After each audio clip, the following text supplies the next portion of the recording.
Hello and good morning, everyone. Today I will be explaining or discuss the mechanics of our end-term project for Com 132. And I assume that you already seen the mechanics of our project, and at the same time the rubric of our project, and most especially the the groupings of each member of the group. Okay, and those are the final assignment of the different topics that you have. Okay, so based on the mechanics of our intern project, so first the group should create a program based on the assigned topic, and I think you already received it on our GC, no? Then program should have the following features, no? When you say features, those are the content of your program itself, no? The program, it can have it can accept values on any of the appropriate data type that are being used to your program. Meaning, when you say appropriate, so kung ano lang yun guys ang applicable sa inyong assigned topic. Kasi for example, if your program ay all about ATM machine. So, dapat ang mga data type na gamito nyo, most especially, it refers or relevant, I mean, to your ATM machine. Like, balance, amount balance, no? The previous balance, and so on. So, all of the, excuse me, appropriate data type should be applied on the accepting values of your program. When you say accept value, I'm talking about the cin now on your program in C++, no? So ma-accept mo value, meaning you will be using the operator cin, no, on your program. Okay?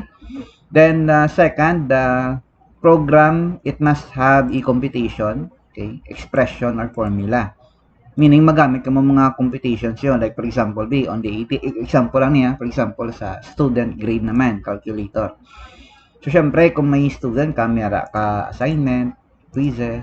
So, you need to supply the computation or either expression or formula that can calculate or compute for the student grade calculator.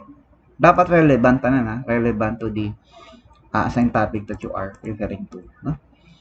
Then third, program, it must have the conditional statement, the either if, else if, or if else if, nested or switch. Either lang da sa kung anong ganito nyo da. Kung nagamit ka mo di if else be, kung nagamit lagi ka mo if else if or nested if, so kung damo ka mo daming gamit, na it doesn't matter as long na may magamit ka mo di sila, either one of them or a combination of one of them or two of them. Okay? Then, you can program also must have loop statement. So, meaning dapat magamit ka mo loop. Either for, while, or do while. Either of the two or magamit ka mo both. Or both or combination of three of them. So, depende sa inyo nga pag construct sa inyo nga program. Okay? And then, don't forget also the function. We already discussed what is a function all about. So, magamit ka mo dapat function in order for you to interface your program to the main body of the program. Okay?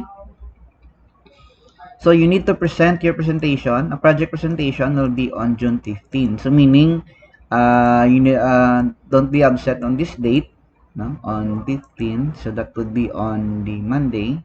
That is the week 13 of our class kay subong subong mo week 11, week 12, week 13. So meaning ang exam nyo during apart no, sa from 22 to 26. So amo na yung exam. So amo nang pinaka the most kid kung wala interruption, so most probably this will be the exam week of the end term.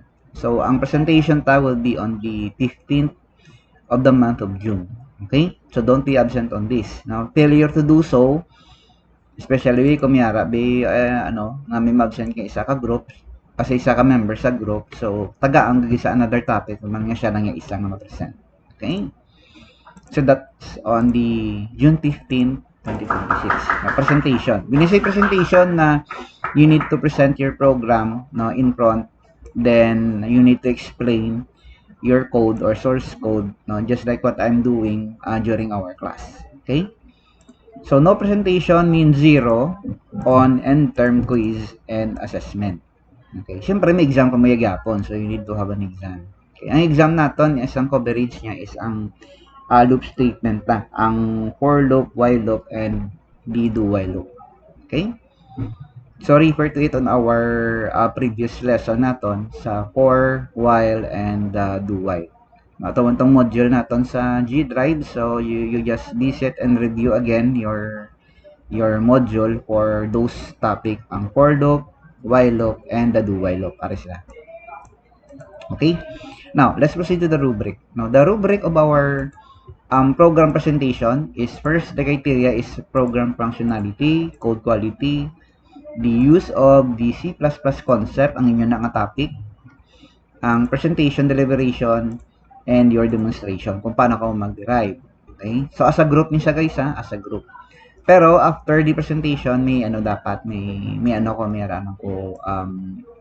simple question and answer on how would you understand your program. So, meaning, ang ini, this is for the whole group, ang rubric. Tapos, ang question and answer naman niya is another rubric naman na. I will be posting also the individual rubric kung mag-present. Kung anong kamo kadilog sa inyong members of the group, so meaning, anong man ka-question ang i-prepare ko. Okay? So, dapat man siya lang yun. Okay na?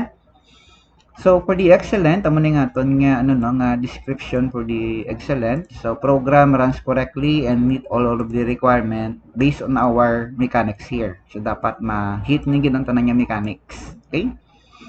Then, code organization, the uses of the different features, no? Na-mention ko naman tong iba, the variable, the condition, the loop, function, and array. If there are, kung magamit ka mo array, okay man. Kung hindi ko magamit array, okay man. So, as long na belong lang siya sa aton nga criteria naton. No? Ang mga criteria ta from 1 to 2 naton nga criteria. Okay? So, it explains the project clearly and confidently. Tapos, it will show the program works. Dapat go-work it. Totally input from the input, process, and output. Oh, sorry, igutan ko pa process. Okay, input, process, and output. Okay? So, in a total of, kung ma-hit nyo tanan, you will get 90 points. If not, kung may mga error gamay, discrepancy, deficiency, you will get 48 points.